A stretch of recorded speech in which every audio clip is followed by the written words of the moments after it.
Le petit chaperon rouge, Pierre et le loup et l'agneau, la bête du Gévaudan. Dans nos contes et nos fables enfantins, le loup est un personnage terrifiant, angoissant, animal aussi féroce que cruel. Longtemps, le loup a été détesté, chassé, puis exterminé de nos territoires au XXe siècle. Il est cependant revenu en France il y a 30 ans et jouit aujourd'hui majoritairement d'une image positive, parfois fantasmée. Il est finalement devenu un emblème de nature et de biodiversité.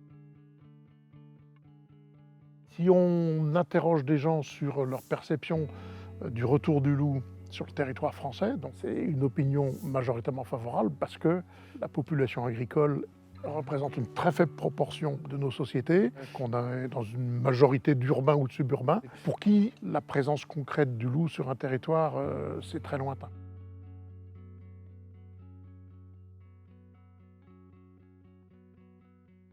Les éleveurs font pâturer leurs animaux en extérieur. Mais le loup est un prédateur, un carnivore qui se nourrit de gibier et qui est également très friand de ces animaux domestiques que nous connaissons tous. Les brebis, les chèvres et les vaches. Le loup est aujourd'hui protégé par l'État, qui souhaite à la fois préserver la biodiversité et conserver les métiers pastoraux. C'est une ambition complexe qui a pu mener à des débats houleux entre ceux qui ne veulent pas du loup et ceux qui souhaitent protéger l'espèce à tout prix. Parler du loup, c'est donc interroger les relations entre humains. C'est aussi questionner le rapport que nos sociétés nouent avec la nature, la préservation d'espèces et des métiers ancestraux.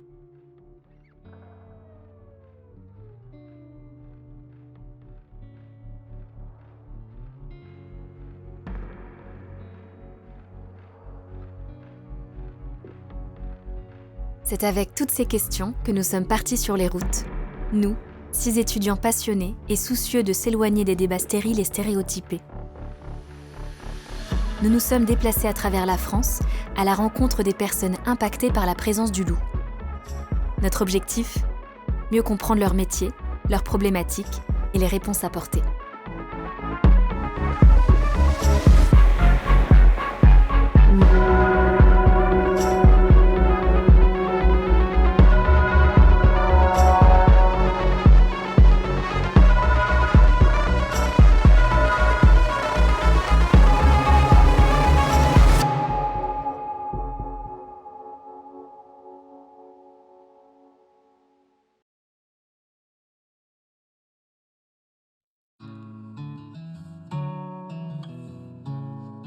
Notre voyage débute chez Étienne Verrier, docteur en zootechnie à l'AgroParisTech, où nous revenons aux bases de l'histoire entre les hommes et les loups. À partir du moment où l'homme est devenu éleveur, alors là, les relations entre les hommes et les loups se sont dégradées, parce que le loup est devenu un concurrent. Au cours du 19e siècle, la carte de France, elle est saturée de présence de loups. Le dernier constat de l'abattage d'un loup sur le territoire français, c'est 1940. 52 ans plus tard, 1992, le premier loup est observé dans le Mercantour, puisqu'il est très bien établi que les loups qui sont en France, ils sont venus d'Italie. Le loup est une espèce très mobile, très opportuniste, très adaptative, qui se déplace vite, qui sur des grandes étendues. Là où il y a le plus de loups en France aujourd'hui, ça reste l'arc alpin, avec une bonne concentration dans les Alpes du Sud, mais ça monte jusqu'au lac Léman. Cette espèce mystique regorge de secrets et passionne les scientifiques. Nous nous rendons au Parc national des Écrins pour comprendre comment sont suivies les meutes présentes sur ce territoire. Le rôle des agents du parc, c'est d'arriver à comprendre comment fonctionnent les meutes sur notre territoire, combien il y a de meutes, est-ce que les meutes se reproduisent, via tout ce qui va être le suivi du réseau loup-lynx. Donc ça va être la récolte d'indices, des crottes, l'urine, les poils. Qui nous apporte le plus d'informations, ce sont les pièges photos qu'on met un petit peu sur l'ensemble du territoire. Et là, pour le coup, c'est une vraie mine d'informations parce que, comme je disais tout à l'heure, savoir qu'une meute s'est reproduite, des fois, on le sait juste avec les pièges photos parce que vous avez une louve qui est passée pleine, parce que vous avez vu les louveteaux qui sont passés devant les pièges photos. Mais en tout cas, on arrive à être assez clair sur le nombre de meutes sur le territoire. En 2021, environ 620 loups ont été recensés en France. En 2022, la population de loups est estimée à 950. Qu'est-ce qui fait du loup un animal symbolique jouissant d'une vision positive. On associe le loup à la vie sauvage, à la liberté, aux grands espaces, à une forme de retour à la nature. Et je pense qu'aujourd'hui encore, on a des visions différentes, avec des gens qui demeurent avec une image négative du loup et des gens qui ont une vision très positive. La France a signé la Convention de Berne de 1979 sur la faune sauvage, qui fait que le loup est une espèce protégée. Donc en 1979, alors qu'il n'y avait pas de loup en France. Aujourd'hui, le loup pour l'Union européenne, c'est une espèce d'intérêt prioritaire. La Convention de Berne interdit strictement la chasse de certaines espèces animales. En signant cette convention, la France fait un choix politique. Elle fait de la protection de la biodiversité une priorité. Pour mieux comprendre le milieu pastoral, nous partons à la rencontre de plusieurs bergers dans les Hautes-Alpes. Betty, Olivier et Greg partent garder les troupeaux chaque été dans la région.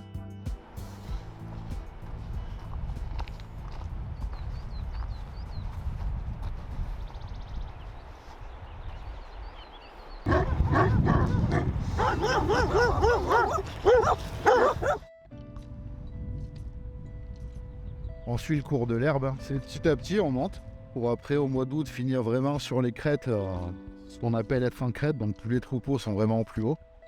Et après en septembre on recommence à redescendre petit à petit pour refaire manger ce qu'on a fait manger au printemps, pour finir les saisons entre fin septembre et novembre. Et après les troupeaux repartent dans le sud où ils sont mis en bergerie pour ceux qui restent dans le coin. En fait on vit au rythme des saisons et voilà, c'est la vie tranquille.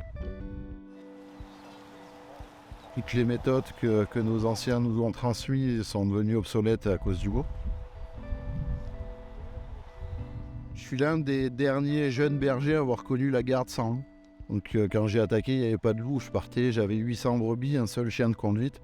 Et je passais l'été tranquille, sans aucun problème, comme le faisaient nos anciens.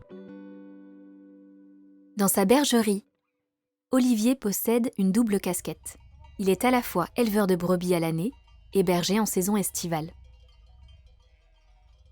Je suis comme une nounou. Je suis à un endroit de vacances qui est pour les brebis, qui est l'alpage. Je récupère les brebis des éleveurs alentours. Je les emmène en vacances. Au cours du mois de juillet, c'est Betty que nous avons eu la chance de rencontrer dans ces quartiers d'alpage. Durant plusieurs jours, nous avons vécu à son rythme et celui du troupeau, emmenant ses brebis pâturer chaque jour en compagnie de ses chiens de conduite, Storm et Priap, et de chiens de protection, Ruben et Bloom.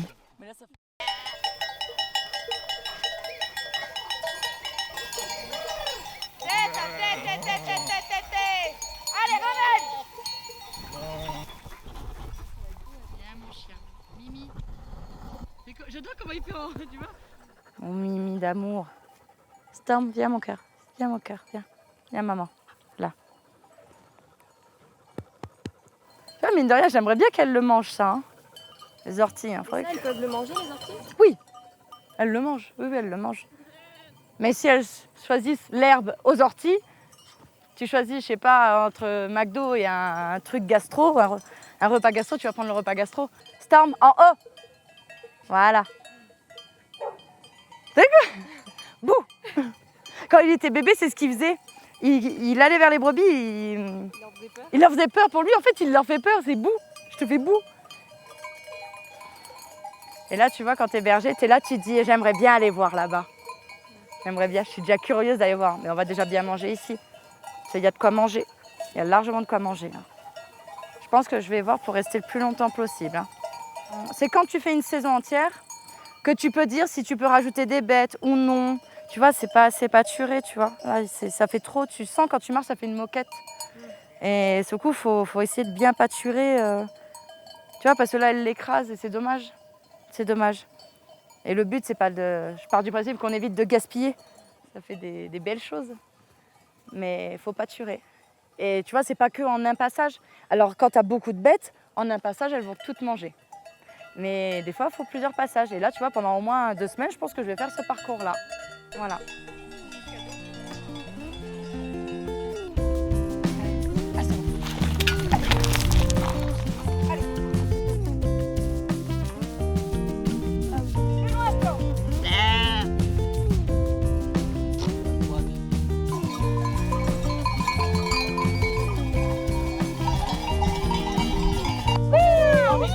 Ceux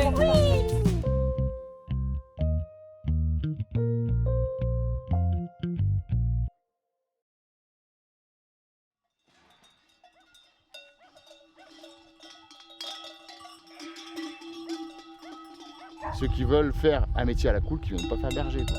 Je te garantis, quand tu auras passé 15 heures derrière le troupeau, le soir, tu vas arriver devant ton assiette, clac, j'ouvre la boîte de ravioli, je la mange froide, quoi. Et je vais me coucher. J'en peux plus, je suis fatigué parce que le matin, il faut repartir. Après, il y a plein d'avantages, enfin, il y a plein de trucs super, hein. Parce que tu vois, tu demandais les inconvénients, souvent tu dis les inconvénients, mais il y a plein de... Il y a les paysages, il y a le fait de changer tous les jours, le fait de travailler dehors. C'est un métier qui est vraiment reconnu aussi. Toi, tu dis que tu es berger, alors là, tu parles toute la soirée avec les gens. Ainsi, les bergers gardent les troupeaux appartenant aux éleveurs et sont chargés d'élever et soigner les animaux. Lorsque les animaux pâturent la végétation sur un espace naturel, on parle alors de pastoralisme. C'est une pratique ancestrale qui a évolué au cours du XXe siècle. Ceux qui la pratiquent ont dû réapprendre à travailler en présence du loup.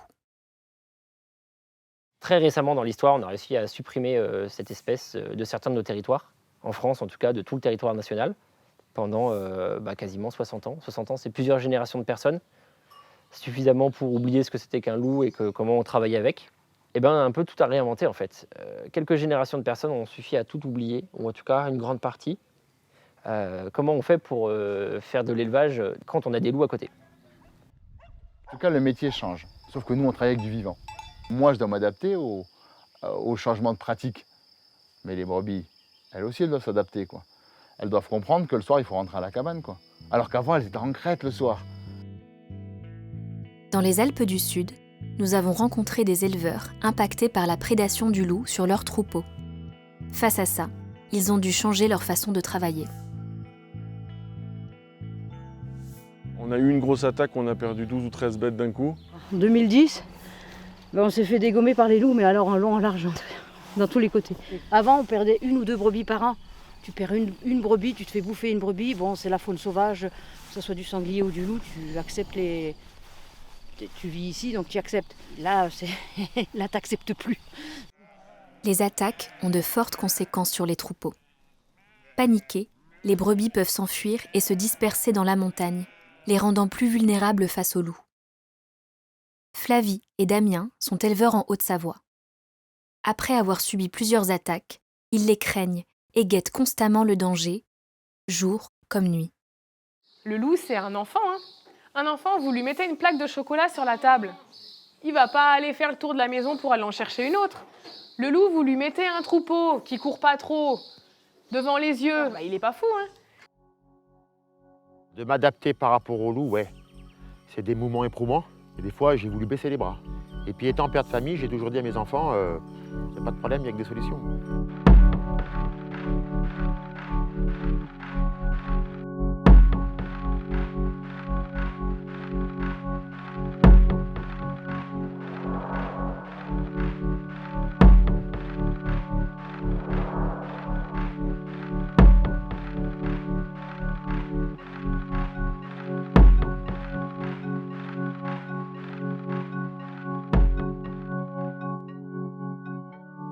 Moi, je suis un fervent convaincu que ces histoires de prédation, etc., il y a aussi il faudrait sortir de ce truc pour ou contre, machin, là. Et puis plutôt partir sur nous en tant qu'éleveurs. Moi, je considère que j'ai pas trop d'influence sur le fait que le loup soit là ou pas là. Il est là, j'ai envie de dire que j'ai envie ou que j'ai pas envie, il est là. Et du coup, mon seul levier, c'est d'améliorer mes moyens techniques en fait, pour m'en protéger. De la même manière que si j'ai du parasitisme sur mon troupeau, il faut que je réfléchisse à comment je réduis le parasitisme. Si j'ai la sécheresse qui arrive, comment je pallie à la sécheresse. Et en fait, ça, c'est les moyens techniques. Et je trouve qu'on n'a pas assez mis l'accent là-dessus, quoi. L'État a mis en place un plan national d'action, appelé Plan Loup, doté d'une enveloppe de 50 millions d'euros pour protéger à la fois le loup et les troupeaux. L'État agit donc à 3 niveaux. D'abord, des indemnisations sont prévues en cas d'attaque selon un barème défini. La brebis, elle a une valeur. Moi, demain, t'as vu, il y a la présidente, il y a Praline, il y a toutes ces brebis qui me suivent, il y a Bichette. Si la présidente, elle s'est fait attaquer parce que c'est ma brebis de tête, là, je perds ma présidente, quoi. C'est la brebis avec que je suis depuis 5 ans, 6 ans. Je suis attaché à ma brebis, quoi. Et tu vas me dire, je te la rembourse. Une indemnité, c'est le diable, mais on s'en fout, tu t'en fous de l'indemnité, quoi. T'as perdu ta bête. Tu t'es levé le matin, il y a de la tripe par terre. Waouh, c'est choquant, quoi. Tu vois, c'est choquant. On a aussi perdu en productivité, hein, les brebis bien plus stressées, avortements, stérilité, bêtes non retrouvées. Ensuite, l'État prévoit la possibilité de prélever, c'est-à-dire de tuer des loups, à hauteur de 20% de la population totale par an. Plusieurs mesures de protection des troupeaux sont proposées aux éleveurs à l'aide de subventions. Aucune n'est parfaite. Pour fonctionner, les mesures de protection doivent être testées, ajustées et adaptées au milieu. L'un des moyens de protection le plus répandu et le plus efficace est l'utilisation de chiens de protection. Si le chien sent la présence d'un intrus, il aboie pour le dissuader de s'approcher et pour alerter le propriétaire. Si ça ne suffit pas, il fera barrage. Enfin, si nécessaire, il attaque. Mais le risque de confrontation est faible, car le loup est un animal opportuniste qui évite de prendre des risques.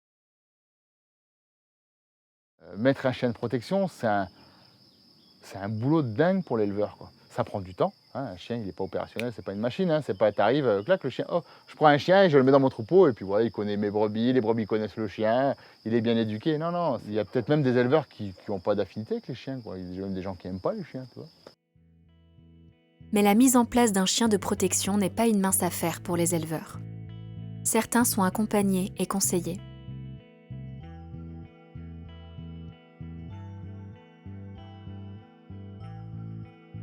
Moi j'interviens parce que les éleveurs m'ont contacté. L'Institut de l'élevage a fait ce choix. C'est un choix un peu unique en France et je dirais même en Europe, d'avoir des éleveurs, par les éleveurs, pour les éleveurs. C'est-à-dire qu'on est éleveur, utilisateur de chiens de protection et c'est ça qui fait qu'on a un peu une légitimité à aller chez les éleveurs, les conseiller. Alors comment je forme mes chiens moi? Déjà j'essaye de choisir les chiens que je vais faire reproduire. Ça c'est la première chose en fait. Si tu as des chiens qui ont des gros défauts, admettons un chien qui est très aboyeur, si tu fais le reproduire, tu as plus de chances qu'il soit très aboyeur. L'agressivité, par exemple, c'est quelque chose qui est transmissible en partie génétiquement. Il y a une part d'acquis, qu'est-ce que le chien va vivre, comment il est sociabilisé et familiarisé. Ensuite, une fois que j'ai ma portée qui naît, en fait, on va pouvoir commencer à manipuler les chiots, commencer à leur faire voir en fait ce que c'est un gilet fluo, leur faire écouter de la musique, leur faire écouter, les habituer au coup de feu, les habituer à ce qu'il y ait du monde qui vienne dans la bergerie, à être manipulé, tu vois, clairement, hein, sur une petite chienne comme ça. Moi, je veux pouvoir faire ça, quoi, la toucher partout, qu'elle me dise rien. Parce qu'en fait, on va faire une espèce d'habituation. L'habituation, c'est une désensibilisation par répétition. Moi, si je secoue un sac plastique à côté d'un chien pour la première fois, il va peut-être en avoir peur. Mais si je le fais 10 jours de suite, à la fin, le sac plastique, il n'en a plus rien à cirer, quoi. Si c'est fait à un certain âge. On va le former à avoir du discernement. Et c'est ce discernement qui va faire que le chien, en fonction de la situation, agit de telle ou de telle manière. Derrière aussi, on va miser sur la familiarisation, c'est-à-dire faire voir aux chiens, aux chiots notamment, un maximum de choses de leur environnement pour qu'ils soient aptes à faire face à plein de situations, notamment dans un contexte de multi-usage. De 2 à 4 mois, on le met avec les chèvres et c'est ça qui va faire ce qu'on appelle, nous, la fixation. Ce que je disais tout à l'heure, le frein à la chasse, à l'interaction aux autres usagers à grande distance, etc. Voilà. C'est cette période de carence d'autres chiens qui va maximiser les chances de cet attachement. Le savoir-faire des référents est une aide précieuse pour les éleveurs. Des chiens mieux formés permettent de réduire la prédation. On n'a pas tant vu une baisse des attaques, on a vu une baisse de victimes par attaque. C'est-à-dire que quand il y a des chiens, le loup, autant il arrive à en tuer une ou deux, les chiens arrivent, ça se bagarre un peu, ça s'arrête. Avant, c'est vrai, quand il n'y a rien du tout, autant il y a un carnage parce qu'il y a cet effet de surkilling là. Ça les rend un peu dingos de voir des brebis qui courent dans tous les sens. Et ils tuent pour tuer, et là on peut avoir 25-30 brebis tuées ou blessées et 0 ou 1 de consommée. Nous avons fait un détour dans les Hautes-Pyrénées pour rencontrer Julien. Conscient du défi de la prédation, il protège déjà son troupeau alors que le loup n'est pas encore arrivé dans les Pyrénées. J'ai pris des chiens de protection parce que je suis en 100% plein air. Donc les animaux ils restent la nuit et le jour dehors. Après on n'a pas encore de loup, parce qu'on sait qu'il y a du loup qui est passé en périphérie. Il y en a dans les Pyrénées-Atlantiques, qui est voisin. Il y en a eu en Haute-Garonne. Il y en a eu dans le Gers, avéré.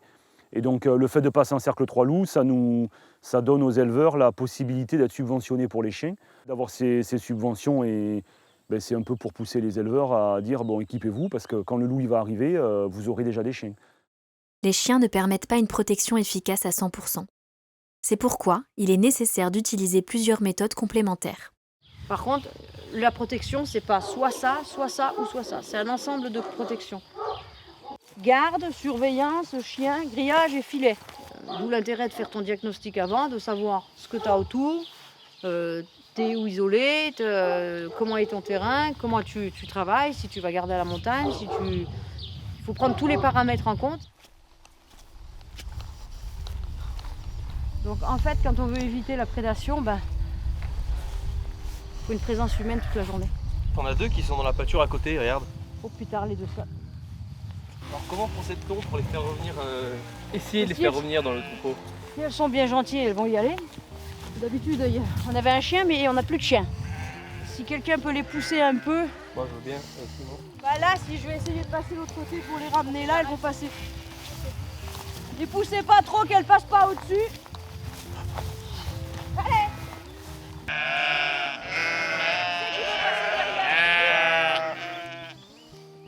Tu peux passer derrière pour qu'elle revienne ici sauter au-dessus. Si elle me fait passer les brebis, je les...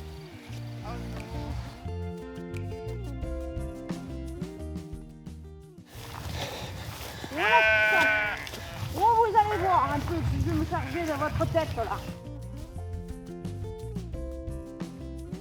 La nuit, les éleveurs contiennent les brebis dans des parcs qui permettent de les regrouper et d'éviter un dispersement en cas d'attaque.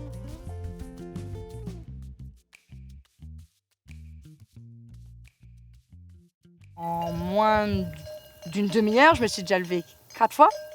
Parce que les brebis bougeaient anormalement. Et quand je me suis levée à un moment, j'avais le chien de protection qui était vers la forêt et qui aboyait fortement vers la forêt.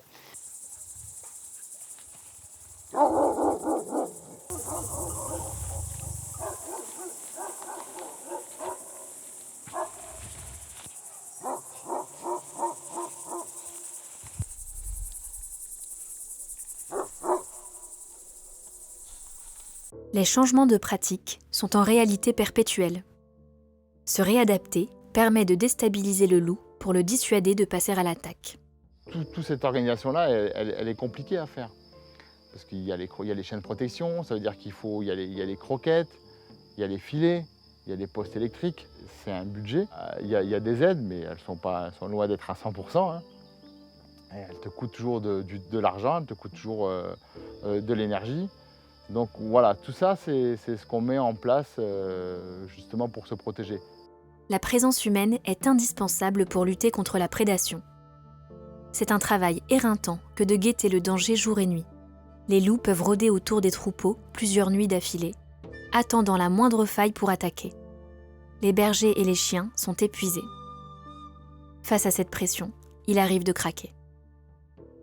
Et là, gros carton. En 2019, c'est la première année que j'ai été quand même descendu le 9 août. Là, ça suffit, ça ne va plus aller. Parce que je faisais face à la pression du loup, mais là, mes chiens ne pouvaient plus faire face à la pression des gens. Et je voyais mes chiens, en peu de temps, dépérir, maigrir, puis péter un câble, quoi. Printemps 2020, on fait quoi? On y retourne ou on n'y retourne pas? Putain, j'ai mis des chiens en place, merde. J'ai passé du temps. Donc, on y va, on y retourne. Puis merde, je ne vais pas me faire mettre un coup de pied au cul par un prédateur qu'on appelle un super prédateur, en fait, qui est qu'un mésoprédateur. C'est un berger allemand de 32 kilos. Et des fois, il y a des loups tout cons. Hein. Il y a des loups qui ne savent pas tuer une bête. Puis des fois, on tombe sur des super loups. Et c'est ceux-là qui nous font baver. Je suis monté en 2020 en guerrier, en combattant, en disant, oui, ma foi, de toute façon, le loup, il est là. Il est là en France, on ne l'enlèvera pas. Donc, en clair, il me fait chier. Mais il est sur son territoire, ok. Mais par contre, là, pendant 4 mois, je suis sur mon territoire, c'est le mien. Donc, tu viens pas me faire chier. Il y a assez de faune sauvage autour pour pas venir m'emmerder. Si certains bergers préfèrent garder seuls, être épaulé peut aussi les soulager. Le Parc national des Écrins met à disposition des bergers d'appui. des associations comme Ferus ou WWF forment des bénévoles qui effectuent des gardes de nuit. Les lieutenants de louveterie sont aussi de solides compagnons. Ce soutien permet aux bergers de se reposer quelques jours. Ceux qui participent beaucoup dans le monde de la chasse à la protection des troupeaux, c'est les lieutenants de louveterie, qu'on accuse souvent d'être des tueurs de loups sanguinaires, machin et tout. On oublie cette part de bénévolat du lieutenant de louveterie qui va planter des nuits entières et permettre à l'éleveur ou au berger de dormir en fait une vraie nuit complète. Malgré les attaques, les éleveurs s'adaptent aux loups et conservent le pastoralisme. La question de savoir si nous vivons en harmonie entre prédateurs se pose. D'ailleurs, on ne vivait jamais en coexistence pacifique aussi. Moi, c'est un truc qui m'hallucine aussi, c'est quand on me parle de cohabitation pacifique. On va mettre des chiens de protection pour apaiser la cohabitation. On va mettre des clôtures pour apaiser. Enfin, mais c'est pas vrai en fait. Moi, je parle déjà jamais de cohabitation, je parle de coexistence. Et c'est toujours conflictuel. Le fait de mettre en place des chiens, c'est pas du tout apaisé. Quand le chien il va interagir sur le loup, c'est pas un truc d'apaiser. C'est un conflit où le loup va gagner ou le chien va gagner, peu importe, mais c'est quand même un report de la violence humaine à travers le chien sur le loup. C'est pas peace and love le truc, quoi. C'est plutôt comment je fais pour être mieux armé que celui qui vient en tout cas me prédater, entre guillemets, ou en tout cas tenter de me prédater. La coexistence avec les grands prédateurs est un sujet très complexe. La question du loup engendre des problématiques de cohabitation entre différentes activités humaines.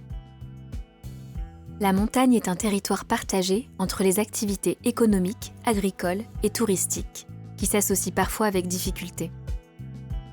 L'idée, c'est d'essayer d'organiser tout ça le mieux possible pour que tout le monde puisse en profiter. Si toi, tu fais des efforts et que l'autre n'en fait pas, dans un sens comme dans l'autre, ça ne peut pas aller, quoi.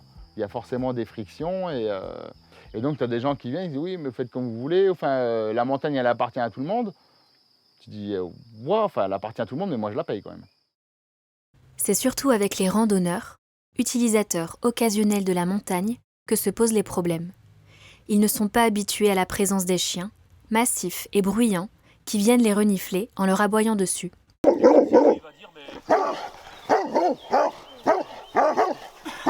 On a des problèmes avec les randonneurs, alors pourtant on joue le jeu, il y a des panneaux. Ils te donnent les gros signes, comment te comporter face à un chien de protection. Le chien de protection, son job c'est de protéger, c'est de tourner, quoi. Il n'est pas à côté de moi. Il va tourner autour des brebis, quoi. Les gens ils disent j'ai contourné le troupeau. Le troupeau il est là, ils sont passés à 10 mètres à côté. Oui, tu contournes le troupeau, mais pour le chien, là, tu es dans le troupeau. C'est compliqué. Comment tu veux? Mais les gens ne le savent pas, ça. Ils veulent même bien faire. Souvent, les gens veulent bien faire, mais dans les comportements. Mais c'est qu'ils ne les connaissent pas. C'est pour ça qu'on fait des journées pédagogiques avec les gamins. C'est pour ça qu'on met des panneaux d'information partout. Aujourd'hui, le loup, le chien, c'est un package, en fait. Ça vient ensemble. On veut du loup, on veut que le loup soit présent, et on doit accepter qu'il y ait des chiens. On ne peut pas juste reprocher aux éleveurs d'avoir des chiens alors qu'on leur demande d'accepter le loup, c'est impossible. Et nous, c'est vraiment là-dessus qu'on essaie de faire changer les mentalités. Aujourd'hui, beaucoup d'éleveurs nous disent « Moi, mon souci, c'est les chiens. C'est les relations avec les gens. Moi, j'ai peur que mon chien il morde quelqu'un parce qu'il s'est pris de la bombe lacrymo dans les yeux. Moi, je me fais emmerder tous les jours par mes voisins, par le maire, parce que j'ai des chiens qui aboient l'hiver. Donc à nous, de société civile, de venir les aider, les accompagner. » Et donc que les contraintes, elles doivent être portées par l'ensemble de la société puisque ça devient un choix sociétal et pas portées par une seule catégorie de la population qui est la seule qui est impactée réellement en fait, par la présence du loup, quoi. Et ça, c'est un peu aussi ce qui fait que la coexistence, elle est difficile parce que finalement, c'est les mêmes qui portent l'effort et qui en subissent les conséquences. Et derrière, il y a une impression d'injustice réelle en fait, et qui est assez avérée en fait, finalement. Les gens, ils sont sans cesse à dire le loup aussi, la nature. Enfin, c'est normal que le loup soit là, il fait partie des espèces de la nature. Ah oui, moi je suis d'accord, mais pas comme ça. Aujourd'hui, on est capable de faire des restaurants d'altitude toujours plus haut. On est capable de faire des remontées mécaniques toujours plus haut. On est capable de faire des aménagements du milieu montagnard quand même avec des constructions de plus en plus intenses. On réduit son espace, les gens en profitent. Et par contre, on nous dit à vous de vous adapter, quoi.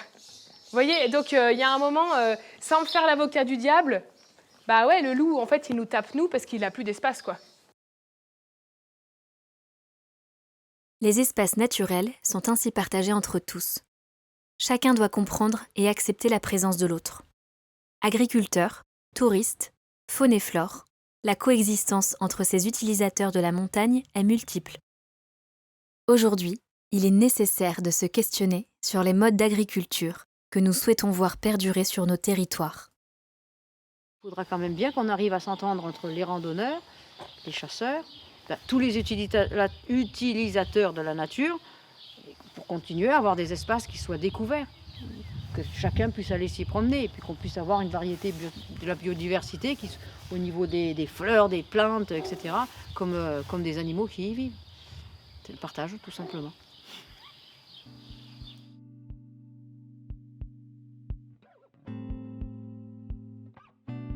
Notre voyage nous a amenés à rencontrer une multitude de personnes passionnées, fières de leur travail et de leurs convictions. Le retour du loup est une excellente nouvelle pour la biodiversité, mais a demandé aux éleveurs pastoraux des adaptations. Cette coexistence complexe, parfois houleuse, se perpétue depuis maintenant 30 ans. Il est nécessaire que chacun subsiste.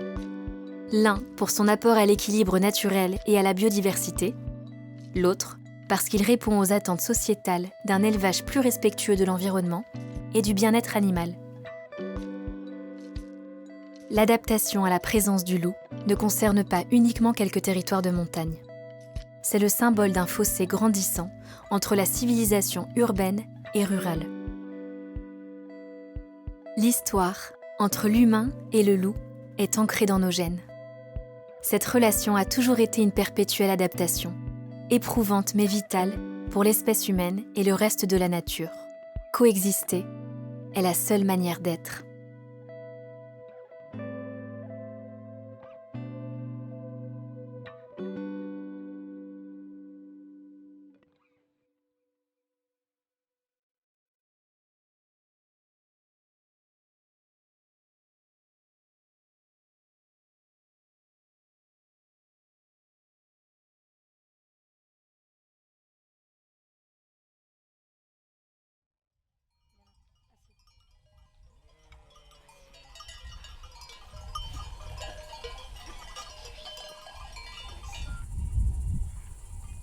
Comme je dis, nous, certes, c'est un travail, mais c'est une passion.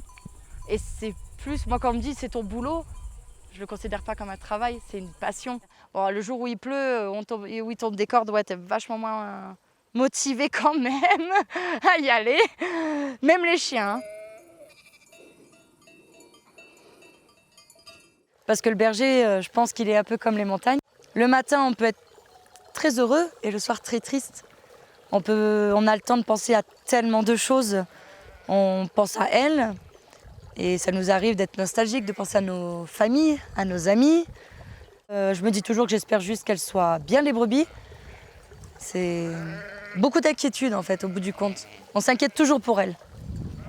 Est-ce qu'elles sont bien? Est-ce qu'elles se sentent bien? Est-ce qu'elles sont stressées? Est-ce qu'elles sont... Et je trouve que le troupeau arrive aussi tellement à des fois à nous faire ressentir des émotions. Puis je les aime, j'ai toujours envie de leur dire que je les aime. Même si des fois c'est dur, je les aime, toujours. On dédie notre vie, moi je dis toujours, elles me prennent tout. Prennent tout. Prennent mes émotions, elles me prennent... Ouais. Ouais, pour le coup, ouais. Ouais, on les aime. On les aime. On est capable de tout pour elles. Enfin, de beaucoup de choses en tout cas. Pour leur bien-être.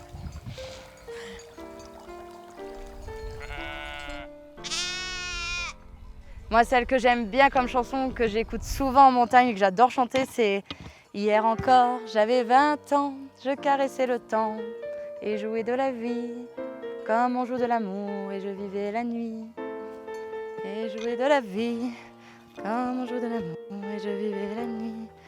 J'ai fait tant de projets qui sont restés en l'air.